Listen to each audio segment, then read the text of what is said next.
अपने बचपन को अलविदा कर चुके थे और अब वो यूनिवर्सिटी ऑफ पीसा में एक नौजवान विद्यार्थी थे। पिता की इच्छा के अनुसार अपने दिल पर पत्थर रखकर उन्होंने मेडिकल की पढ़ाई शुरू कर दी। समय के साथ गैलीलियो का मन भी मेडिकल की पढ़ाई से उब चुका था और अब नतीजा ये रहा कि मैथमेटिक्स के लिए गैलीलियो पिता से बगावत करने को तैयार थे। अब समर वेकेशन सर पर थे और बागी बनने की तैयारियां भी हो चुकी थी। फैसला आर या पार का था। किसी भी हाल में पिता विंचेंजो को मैथमेटिक्स की पढ़ाई के लिए राजी करना था। एक बात तो गैलीलियो को साफ साफ पता थी कि उनके कहने से तो उनके पिता मानने से रहे। इसीलिए समर वेकेशन में गैलीलियो ने ऑस्टिलियो रिची को अपने घर फ्लोरेंस आने का न्योता भेजा, जो कि टस्कन कोर्ट के बड़े मैथमेटिशियन थे और काफी हद तक गैलीलियो के हमदर्द भी। दोनों ने मिलकर के पिता विंचेंजो को मनाने की कोशिश की और अंत में अपने बेटे की जिद के आगे विंचेंजो का दिल थोड़ा सा ही सही लेकिन पिघला जरूर और उन्होंने गैलीलियो को इजाजत दे दी। पर शायद ये भी गैलीलियो के लिए काफी नहीं था। एक बार फिर अपने पिता को निराश करके गैलीलियो खुद ही यूनिवर्सिटी से बेदखल हो गए और ग्रेजुएशन करने से पहले ही एक कॉलेज ड्रॉप आउट बन गए। कॉलेज अधूरा छोड़ने के बाद गैलीलियो को अपना गुजारा करने के लिए पैसे कमाने थे। इसीलिए अब गैलीलियो ने मैथमेटिक्स की प्राइवेट ट्यूशंस देना शुरू कर दिया। पहले तो वो प्राइवेट ट्यूटर के रूप में फ्लोरेंस में सिखाया करते थे। कुछ टाइम के बाद उन्होंने सिएना में पब्लिक अपॉइंटमेंट लेना शुरू कर दिया।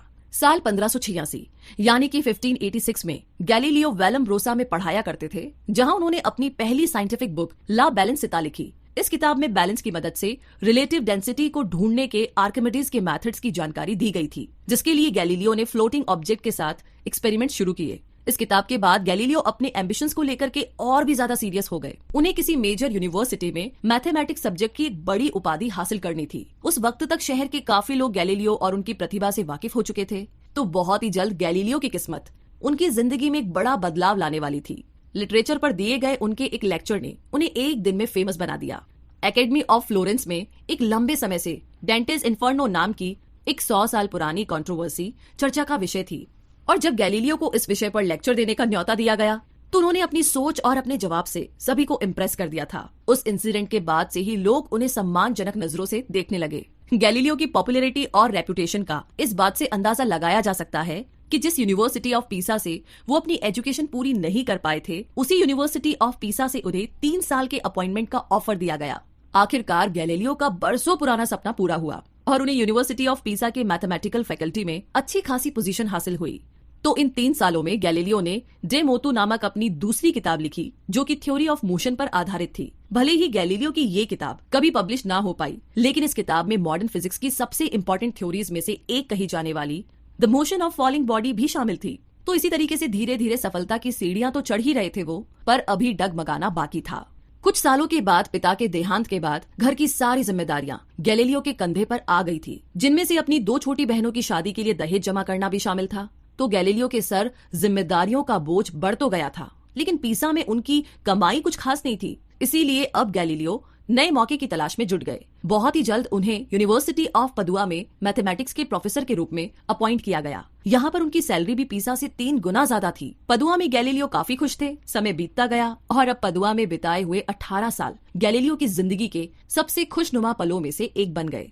इसी बीच एक वक्त ऐसा भी आया जब गैलीलियो गैलीली को पैसों की सख्त जरूरत थी। उनके सर कर्ज का बोझ और अपनी छोटी बहन की शादी की जिम्मेदारी भी आन पड़ी थी। उस जमाने में दहेज 1000 क्राउन्स तक दिए जाते थे और गैलीलियो की सालाना कमाई महज 180 क्राउन्स तक सीमित थी। यदि गैलीलियो फ्लोरेंस वापस चले जाते तो अपने कर्जदारों की वजह से उन्हें जेल भी जाना पड़ जाता। तो अब गैलीलियो की आंखों के सामने बस एक आखिरी रास्ता बचा था और ये रास्ता था किसी नई चीज का आविष्कार करना। गैलीलियो को ये बात मालूम थी कि यदि वो किसी एक समाधान के साथ कोई नया आविष्कार करेंगे तो वो अच्छी खासी रकम कमा सकते हैं। तो बड़ी ही मुश्किलों के बाद गैलीलियो ने एक रूडिमेंटरी थर्मोमीटर का आविष्कार किया, पर अफसोस कि उन्हें कोई खरीदार नहीं मिला। लेकिन इसके बावजूद गैलीलियो ने हार नहीं मानी और फिर गैलीलियो ने मिलिट्री कंपास का एक मॉडिफाइड वर्जन इन्वेंट किया, जिसके सहारे आर्मी सही निशाना भी साध सकती है। तो ये आविष्कार एक इंस्टेंट हिट रहा और गैलीलियो को इससे काफी हद तक फायदा भी मिला। वो कहते हैं ना कि हर सफल व्यक्ति के पीछे किसी महिला का हाथ होता है, लेकिन अपने आविष्कारों में व्यस्त गैलीलियो गैलीली ने अपने जीवन में कभी भी शादी नहीं की। पर पदुआ में समय बिताते समय उन्होंने मरीना गाम्बा नामक एक महिला से रोमांटिक रिलेशनशिप शेयर की थी। मरीना वेनिस में रहने वाली एक आम महिला थी। वेनिस में अपने एक ट्रिप के दौरान गैलीलियो की मुलाकात मरीना से हुई थी। गैलीलियो और मरीना एक दूसरे से बहुत प्यार करते थे। भले ही पैसों की तंगी के कारण उन्होंने शादी ना की हो, लेकिन मरीना ने गैलीलियो के साथ अपनी 3 संतानों को जन्म दिया, जिनका नाम रखा गया वर्जीनिया, विंचेंजियो और लिविया।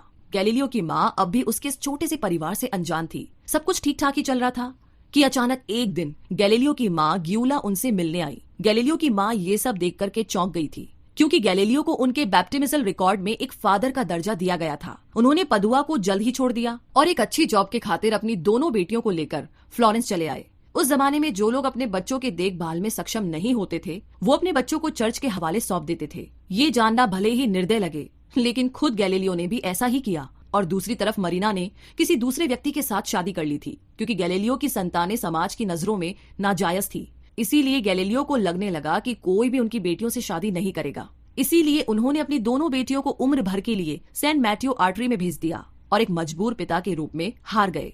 हर वक्त मानो गैलीलियो के लिए सफलता का नया पल था। गैलीलियो अपने आविष्कारों को लेकर के इतने प्रसिद्ध हो चुके थे कि अब उनके कारण स्टूडेंट्स यूनिवर्सिटी आने के लिए आकर्षित हो रहे थे। ये समय गैलीलियो के लिए बहुत ही अहम था। उन्होंने मैग्नेट्स के साथ अपने एक्सपेरिमेंट्स को शुरू भी कर दिया था। कुछ समय बाद गैलीलियो अपनी छुट्टियां बिताने के लिए दोबारा वेनिस लौटे। यहाँ आते ही उनके कानों में एक चौंकाने वाली खबर पड़ी। गैलीलियो को ये खबर पता चली कि लिपोशे नामक एक डच ऑप्टिशियन ने एक बड़ा ही अद्भुत आविष्कार किया है, जिसे सभी लोग स्पाई ग्लासेस बुला रहे थे। ये इंस्ट्रूमेंट किसी भी डिस्टेंट ऑब्जेक्ट को मैग्नीफाई करने की क्षमता रखता था। जी हाँ, यह आविष्कार था टेलीस्कोप का। इस नए नवेले आविष्कार की बनावट को एक सीक्रेट ही रखा गया। हॉलैंड जैसे देश के लिए ये इंस्ट्रूमेंट एक बड़े मिलिट्री वेपन्स की तरह था, जिसके इस्तेमाल से उनकी आर्मी अपने दूर दराज के दुश्मनों पर नजर रख सकती थी। इससे एक बात तो साफ थी कि अब एक आविष्कार गैलीलियो के सामने था और उन्हें ये बात मालूम हो चुकी थी कि ये स्पाई ग्लास वेनिस के लिए भी काफी कीमती होने वाला था। गैलीलियो को किसी भी हाल में ये आविष्कार करना था। तो आगे जो कुछ भी हुआ वो इतिहास के सबसे दिलचस्प किस्सों में से एक बन गया। महज 24 घंटों के अंदर एक बेहतर तरीके से स्पाई ग्लास को तैयार कर लिया गैलीलियो ने। हैरानी की बात तो ये थी कि गैलीलियो ने एक मैग्नीफाइंग स्पाई ग्लासेस के बारे में महज सुना था, उसे कभी देखा नहीं था। तो गैलीलियो का ये बड़ा आविष्कार मुमकिन हो पाया उनकी मैथमेटिक्स और उनकी रिफ्रैक्शन थ्योरी से। जी हाँ, काफी सारे मॉडिफिकेशंस के बाद गैलीलियो ने एक 10 पावर टेलीस्कोप को सभी के सामने रखा। गैलीलियो का ये काम सेनेट को बेहद पसंद आया और उन्होंने गैलीलियो की रकम और भी ज्यादा बढ़ा दी। अब गैलीलियो गैलीली वेनिस के मशहूर साइंटिस्ट बन चुके थे। गैलीलियो ने अपने 10 पावर टेलीस्कोप के सारे राइट्स सेनेट को बेच दिए और यहीं से शुरू हुई अंतरिक्ष के अनसुलझे पहलुओं की नई खोज।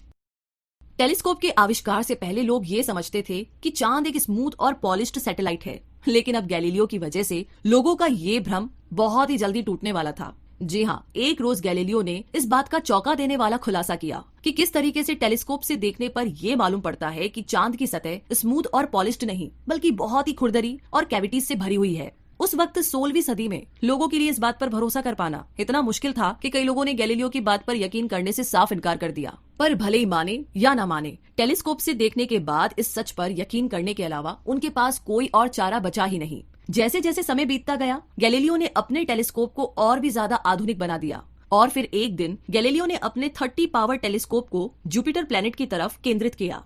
गैलीलियो को अपनी आंखों पर विश्वास ही नहीं हुआ। उन्होंने जुपिटर प्लैनेट के 3 बड़े मून्स को खोज निकाला था। गैलीलियो ने इन्हें नाम दिया था मेडिसिन स्टार्स, इस उम्मीद में कि अब उन्हें इस खोज के बाद फ्लोरेंस में एक अच्छी पद हासिल होगी। कुछ महीनों के बाद अंतरिक्ष में इन्हीं सैटेलाइट्स को ऑब्जर्व करके गैलीलियो के जहन में एक बात आई कि अगर प्लैनेट अर्थ के आसपास ऐसी सैटेलाइट्स का रोटेशंस नहीं होता है तो इसका मतलब ये है कि अर्थ पूरे सोलर सिस्टम का सेंटर नहीं है। गैलीलियो एक्चुअली में खुद भी ये बात नहीं जानते थे कि उनकी ये ऑब्जर्वेशन और ये थ्योरी उनके लिए एक बहुत बड़ी मुसीबत पैदा करने वाली है। गैलीलियो अब ये जान चुके थे कि चर्च में प्लैनेट अर्थ के बारे में जो विचारधारा है वो सही नहीं है। उन्हें ये पता चल चुका था कि अर्थ सोलर सिस्टम के सेंटर में नहीं है, जिससे कॉपरनिकस की सबसे बड़ी थ्योरी सच साबित हो रही है। तो 100 साल पहले ही निकोलस कॉपरनिकस ये थ्योरी बना चुके थे कि सन ही सोलर सिस्टम का हेड है और अर्थ बाकी सभी प्लैनेट्स की तरह सिर्फ सन के चारों ओर चक्कर काटती है। लेकिन चर्च की कड़ी मान्यताओं के चलते हुए ना तो कॉपरनिकस को और अब इतने सालों बाद ना ही गैलीलियो की इस थ्योरी पर भरोसा रखा गया। इतनी सारी कंट्रोवर्सीज ने गैलीलियो के आत्मविश्वास को और ज्यादा बढ़ा दिया। बिना वक्त गवाए उन्होंने अपनी सारी डिस्कवरीज को अपनी अगली किताब यानी द स्टेरी मैसेंजर में छाप दिया। इस किताब की 550 कॉपीज पब्लिश की गई और ये एक इंस्टेंट हिट रही। जी हाँ, ज्यादा से ज्यादा लोग गैलीलियो की इन किताबों को पढ़ रहे थे, जिसके बाद तो मानो गैलीलियो अपने टेलीस्कोप की मदद से हर रोज कुछ न कुछ नई डिस्कवरीज कर रहे थे। वैसे इस किताब की सफलता के बाद गैलीलियो एक पब्लिक फिगर बन चुके थे। उन्हें लोग जगह जगह सम्मानित कर रहे थे। ये वक्त था ऊंची उड़ान भरने का।